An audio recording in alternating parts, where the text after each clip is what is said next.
Good morning, నేను స్వేచ్ఛ. Welcome to వార్తల వాస్తవాలు. ఇవాళ న్యూస్ పేపర్స్ లో ప్రధాన వార్తలు చూద్దాం. ముందుగా నమస్తే తెలంగాణ దినపత్రిక. ప్రకృతి పండుగ హోళీ అందరూ ఆనందంగా జరుపుకోవాలంటూ కేసీఆర్ శుభాకాంక్షలు తెలిపిన వార్త మనకి కనిపిస్తోంది. హోలీ సందర్భంగా రాష్ట్ర ప్రజలకు బీఆర్ఎస్ అధినేత కె చంద్రశేఖరరావు శుభాకాంక్షలు తెలియజేశారు.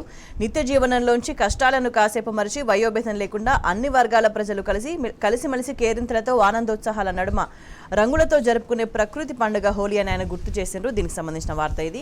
ఇక నెక్స్ట్ చూస్తే రైతన్నలకు లీగల్ నోటీసులా అంటూ మరొక వార్త కనిపిస్తుంది. సర్కార్ది మోసం, నయవంచన, సీఎం రేవంత్ రెడ్డి తీరుపై బీఆర్ఎస్ వర్కింగ్ ప్రెసిడెంట్ కేటీఆర్ ఆగ్రహం అంటూ మనకి ఇంకో వార్త కనిపిస్తుంది. రైతన్నలకు లీగల్ నోటీసులు, ఇంత మోసం, పచ్చిదగా, నయవంచన అని కాంగ్రెస్ సర్కార్పై కేటీఆర్ మండిపడ్డారు. ఎన్నికల ముందు రైతులెవరూ రుణాలు చెల్లించొద్దని, ఏర్పడేది తమ ప్రభుత్వమేనని చెప్పిన రేవంత్ రెడ్డి రైతులను వంచారంటూ ఆయన ట్విట్టర్ వేదికగా, ఎక్స్ వేదికగా మండిపడ్డ విషయానికి సంబంధించిన వార్త ఇది. నెక్స్ట్ చూస్తే తప్పుడు కథనాలపై క్రిమినల్ కేసులు అంటూ మరో వార్త కనిపిస్తోంది. కొన్ని యూట్యూబ్ ఛానళ్లలో అసత్య వార్తలు, డబ్బులకు ఆశపడి ఫేక్ న్యూస్ల ప్రచారం, థంబ్ నెయిల్స్ పెడుతూ ప్రజలను తప్పుదోవా, నాతో పాటు పార్టీని దెబ్బతీయాలన్న కుట్ర, దుర్మార్గపు ధోరణిపై చర్యలు ప్రారంభించామంటూ బీఆర్ఎస్ వర్కింగ్ ప్రెసిడెంట్ కేటీఆర్ చేసిన వ్యాఖ్యలకు సంబంధించిన వార్త ఇది. ఇక నెక్స్ట్ చూస్తే బక్క రైతును బలిపెడతారా అంటూ ఇంకొక వార్త కనిపిస్తుంది.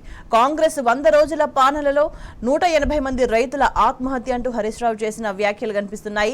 అదేవిధంగా జనగామ జిల్లా చింతపాయి తండాలో రైతులతో మాట్లాడుతున్న హరీష్, ఎమ్మెల్యే కడియం శ్రీహరి, మాజీ మంత్రి ఎర్రబెల్లి ఇతరులున్న ఫోటోగ్రాఫ్తో కూడిన వార్త మనకు కనిపిస్తుంది. ఇక నెక్స్ట్ చూస్తే కాంగ్రెస్ లో అసమ్మతి అంటూ ఇంకో వార్త చూస్తున్నాం. నిన్న నిరంజన్, నేడు విహెచ్, రేపు ఇంకెవరో అంటూ ఒక క్వశ్చన్ మార్క్ కనిపిస్తుంది.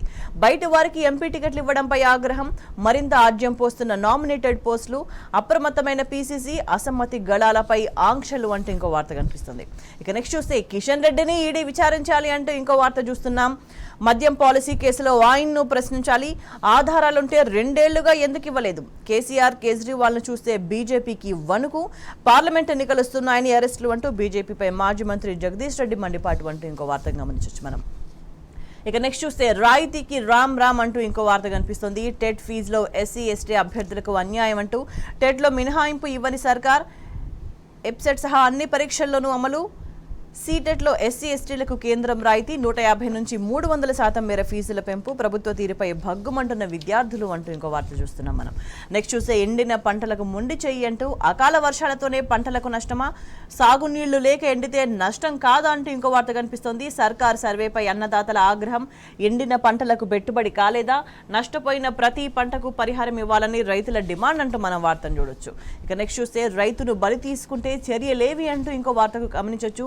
రఘుపతి వద్ద తీసుకున్న డబ్బులు ఆ అధికారికి తిరిగి ఇవ్వాలి, ఆ భూమిని వెంటనే పట్టాగా ఎక్కించాలి, లేకుంటే తహసీల్ కార్యాలయాన్ని ముట్టడిస్తామంటూ జనగామ ఎమ్మెల్యే పల్లా వ్యాఖ్యలకు సంబంధించిన వార్త చూడొచ్చు. జనగామ జిల్లా బచ్చన్నపేట మండలం పడమటి కేశవాపూర్లో ఆత్మహత్య చేసుకున్న రైతు రఘుపతి కుటుంబాన్ని పరామర్శిస్తున్న ఎమ్మెల్యే పల్లాకు సంబంధించిన ఫోటోగ్రాఫ్ కూడా మనకు కనిపిస్తుంది.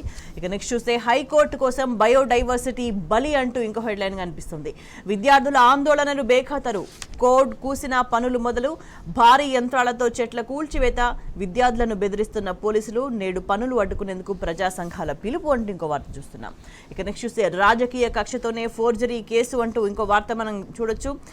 స్థలంపై 32 ఏళ్లుగా న్యాయ వివాదం లేదు, 2016లోనే భూమి కొనుగోలు చేశాను, ఎన్నికల అఫిడవిట్లోనూ చూపించా, వివరణ అడగకుండానే కేసు నమోదు, ఎలాంటి న్యాయ విచారణకైనా సిద్ధమంటూ మాజీ ఎంపీ సంతోష్ కుమార్ చేసిన వ్యాఖ్యలకు సంబంధించిన వార్త.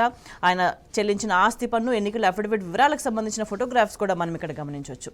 ఇక నెక్స్ట్ చూస్తే మంత్రి పొన్నం ప్రభాకర్ డౌన్ డౌన్ అంటూ ఇంకో హెడ్లైన్ కనిపిస్తుంది. కొమరవెల్లిలో మంత్రి కోసం క్యూ లైన్లు నిలిపివేత, గంట పాటు భక్తుల అసహనం, వ్యతిరేక నినాదాలు అంటూ విత్ ఫోటోగ్రాఫ్ మనకు అక్కడ వార్త కనిపిస్తుంది. ఇక నెక్స్ట్ చూస్తే మరో 5 రోజులు భగభగలు అంటూ ఇంకో హెడ్లైన్ చూస్తున్నాం. ఎండ, దేశంలో తెలుగు రాష్ట్రాల్లోనే అత్యధిక ఉష్ణోగ్రతల నమోదు, 2 జిల్లాల్లో 41 డిగ్రీలు, 21 జిల్లాల్లో 40 డిగ్రీలకు పైగా, 5 రోజుల్లో 3 డిగ్రీలు పెరగొచ్చంటూ భారత వాతావరణ శాఖ హెచ్చరికకు సంబంధించిన వార్తలు చూడొచ్చు. దాంతోపాటు ఎండ తీవ్రతకు నిర్మానుషంగా మారిన గచ్చిబౌలి శిల్పా లేఅవుట్ ఎక్స్ రోడ్కి సంబంధించిన ఫోటోగ్రాఫ్ కూడా మనం ఇందులో గమనించవచ్చు. ఇక నెక్స్ట్ చూస్తే వీరప్పన్ కూతురికి ఇంటికే టికెట్ అంటూ ఇంకో వార్త చూస్తున్నాం. గంధపు చెక్కల స్మగ్లర్ వీరప్పన్ కూతురు న్యాయవాది వింధ్యారాణి లోక్సభ ఎన్నికల్లో పోటీ చేస్తున్నారు. తమిళనాడులోని కృష్ణగిరి నియోజకవర్గం నుంచి నామ్ తమిగర్ కడ్చి పార్టీ తరపున ఆమె బరిలోకి దిగుతున్నారనే దానికి సంబంధించిన వార్త మనం గమనించవచ్చు. ఇక నెక్స్ట్ చూస్తే వామపక్షాలకు జీవన్ మరణం అంటూ ఇంకో వార్త కనిపిస్తోంది. దేశవ్యాప్తంగా తగిన లెఫ్ట్ పార్టీల ప్రభావం, ఉనికి కాపాడుకునేందుకు తీవ్ర ప్రయత్నాలు, పొత్తుల కోసం లెఫ్టిస్టుల పడరాని పాటలు, 2009 నుంచి మొదలైన వామపక్షాల పతనం అంటూ ఇంకో వార్త గమనించవచ్చు. ఇక నెక్స్ట్ చూస్తే 31న విపక్షాల మహా ర్యాలీ అంటూ ఇంకో హెడ్లైన్ చూస్తున్నాం. కేజ్రీవాల్ అరెస్ట్ పైన నిరసన, ఆప్ నేత గోపాల్ రాయ్ జైలు నుంచే కేజ్రీవాల్ పాలన, తొలి ఆదేశాలు జారీ, నీటి సమస్యపై మంత్రి అతిషికి సూచనలు అంటూ కూడా మనం ఇంకో వార్తను గమనించవచ్చు. ఇక నెక్స్ట్ చూస్తే మిగతా దినపత్రికల్లో ఉన్న వార్తలు చూస్తే ఏజెన్సీ ప్రజల పాటలు అంటూ ఇంకో వార్త కనిపిస్తోంది విత్ ఫోటోగ్రాఫ్. ఆదిలాబాద్ జిల్లా రూరల్ మండలంలో వేసవి ప్రారంభంలోనే తాగునీటి ఇక్కట్లు మొదలయ్యాయి. ఖండాల గ్రామంలో మిషన్ భగీరథ నీరు వారం 10 రోజులకు ఒకసారి సరఫరా అవుతుంది. దీంతో గ్రామస్తులు సమీపంలోని వ్యవసాయ బావి వద్దకు వేకువనే కాలినడకన వెళ్లి తెచ్చుకోవాల్సిన దుస్థితి అంటూ కూడా మనం ఫోటోగ్రాఫ్తో కూడిన వార్తను మనం గమనించవచ్చు. ఇక నెక్స్ట్ చూస్తే భర్తీ ఎన్ని, మిగిలినవి ఎన్ని అంటూ ఇంకో వార్త గమనించవచ్చు. గురుకుల కొలువుల భర్తీపై ఇప్పట్లో స్పష్టత కష్టమై ఇప్పటి వరకు 7,000 మందికి అపాయింట్మెంట్ ఆర్డర్లు, ఎన్నికల కోడ్ నేపథ్యంలో చాలా మందికి నిలుపుదల, అభ్యర్థులకు పోస్టింగ్, ఆ తర్వాత జాయినింగ్ తర్వాతే ఖాళీలపై స్పష్టత, అప్పటి వరకు వేచి చూడాల్సిందే అంటున్న బోర్డు అధికారులు అంటూ మన వార్తను గమనించవచ్చు. నెక్స్ట్ చూస్తే కాంగ్రెస్లో కంగాళి అంటూ ఇంకో హెడ్లైన్ కనిపిస్తుంది. రాష్ట్రంలో అధికారం దక్కాక జరుగుతున్న తొలి ఎన్నికల్లోనే గందరగోళం అంటూ కూడా మనం వార్తను గమనించవచ్చు. ఇక నెక్స్ట్ చూస్తే కూటమి కుదురుకునేనా అంటూ క్వశ్చన్ మార్క్తో ఇంకో వార్త కనిపిస్తుంది. తెలంగాణలో ఇండియా కూటమి భాగస్వామ్య పక్షాల మధ్య అంతు చిక్కని అంతరం, అసెంబ్లీ ఎన్నికల నుంచే కొనసాగుతున్న గందరగోళం అంటూ మనకు వార్త గమనించవచ్చు.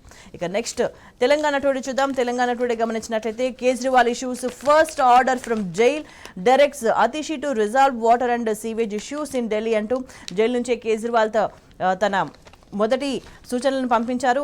మంత్రి అతిషి కూడా ఢిల్లీలో నీటి సమస్యకు సంబంధించిన ఎట్లా రిజాల్వ్ చేయాలనే దానికి సంబంధించి ఆదేశాలు కూడా జారీ చేసిన వార్త మనం గమనించవచ్చు. దీంతో పాటు KTR warns YouTube channels against spreading lies అంటూ కూడా మనం ఇంకో వార్తను గమనించవచ్చు. ఇవి ఇవాళ న్యూస్ పేపర్స్లో ప్రధాన వార్తలు.